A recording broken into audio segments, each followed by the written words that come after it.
এক সাহাবার বিয়া করার টাকা নাই। কি করার টাকা নাই? বিয়া করার টাকা নাই, মোহরানা দেওয়ার মতো টাকা নাই। সহিহ বুখারী হাদিস নাম্বার 5030 নাম্বার হাদিস। আপনারা মনে করছেন এটা কি কোনো গল্প টল্প হইতে পারে যে এরকম বিয়ার কাহিনী? এটা বুখারী শরীফে আছে, 5030 নাম্বার হাদিস।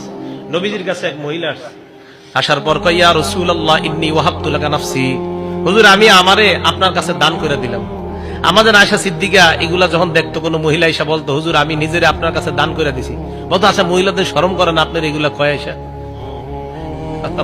বলতেন। আচ্ছা যাই হোক, এক মহিলা এসে কয়, হুজুর আর এটা আল্লাহর ফয়সালা, আল্লাহ তাআলা আমাদের নবীজির ব্যাপারে ফয়সালা করেছিলেন, কোন নারী যদি আপনাকে নিজের দান করে দেয় আপনি অধিকার রাখেন এই নারীর ব্যাপারে, এটা আল্লাহ তাআলা ফয়সালা করছে। তো যাই হোক, এক মহিলা এসে বলতেছে, হুজুর আমি নিজেকে আপনার জন্য দান করে দিলাম। নবী সাল্লাল্লাহু আলাইহি সাল্লাম মহিলার কথা শুনে নিচের দিকে মাথা দিলেন। এক সাহাবা দাঁড়ায় কয়, হুজুর ইন লাম ইয়াকুন লাকা ফিহা হাজা, হুজুর মহিলা আপনারা যা বলছে আপনার